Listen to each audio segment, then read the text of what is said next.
I'm sure everyone knows when you play like a video game and the characters have like extremely smooth skin, it just really looks kind of fake. You need some roughness, you need some edges, you need some not so pretty things. Same applies to music.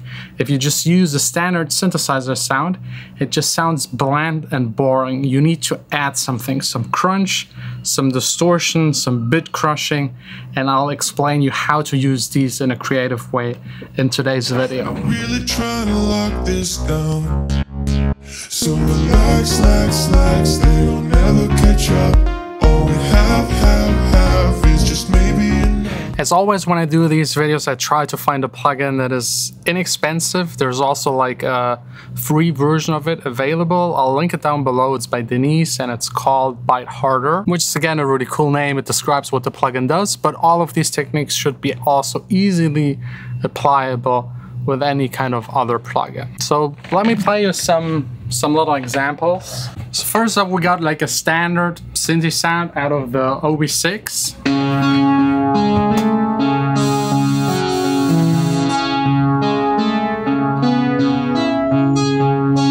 Nice, dry, kind of pluck sound.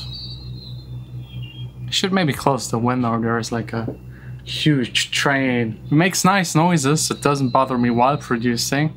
I also need to record them and put them in my songs at a certain point. They have like a horn. It sounds like one of these sounds in Lost, the TV show. Like in the station down there, it sounds alright. So anyways, okay, this is better. So we got the standard synth sound. Boring. But if you now add, for example, reverb helps a little, delay. But then it's needing that roughness. And for that, Denise, Bite Harder.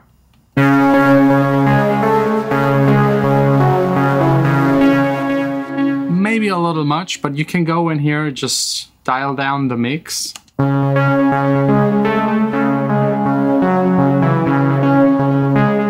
And it works in a very simple way. We got like in and out, of course. Then we got an EQ here where we can also select like random EQ settings. That's kind of neat.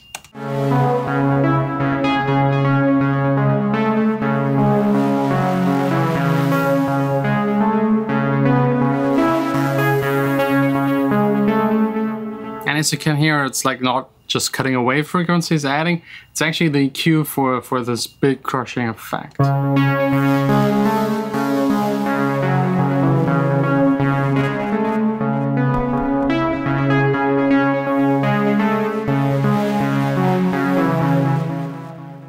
Or you could just go through the presets. That one is very extreme.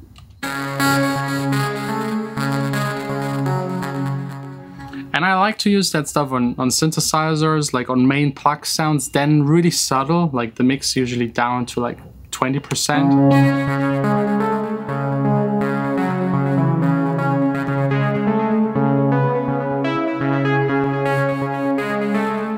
Yeah, without it, it sounds really round. That's something you might actually want. But if you want to have some edges in there, just slap some on there.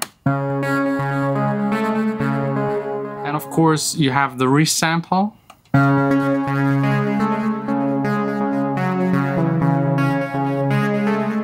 You can push and pull. And then pre-high pass, low pass, post-high pass, low pass. What's going on today? And then at the very end, just like a clip.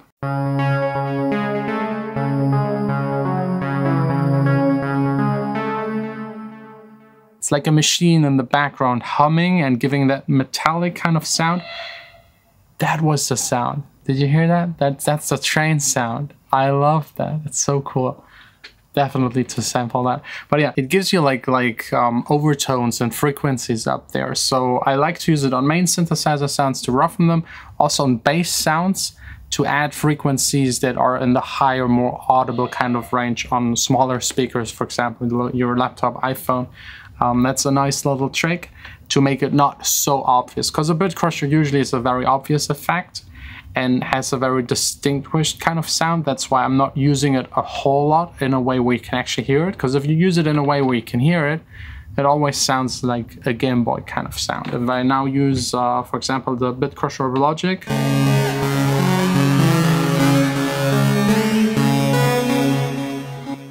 you always get that kind of, yeah, Game Boy-ish kind of sound. The Bite Harder one is a little more sophisticated. Let's check out a couple more things.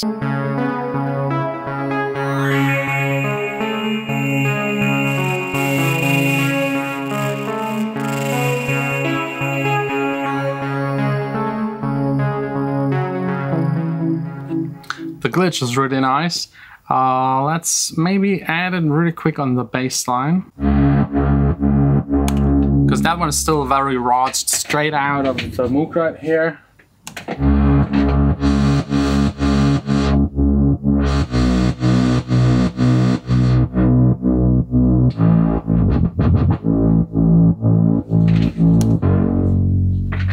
And that one already has like some saturation to it. If you crank up the oscillators above like the middle position, it adds saturation.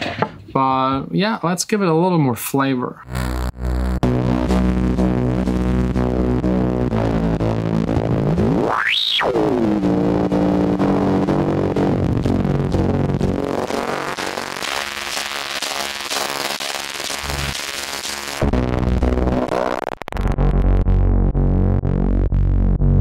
Yeah, for example, you can use the high pass to only have like the sound being affected above a certain frequency, and then mix it back again with the dry signal. So you got 100% of the dry, and then just like the high pass crushed signal on top.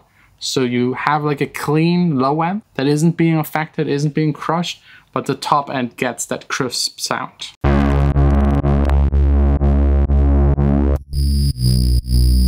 Yeah, here we got like a classic techno low pass bit crush sound.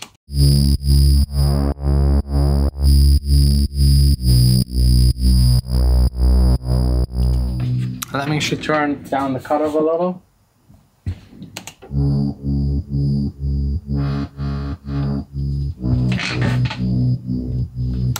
For like a very sub heavy kind of bass line, it can add again these overtones to make it audible on smaller speakers.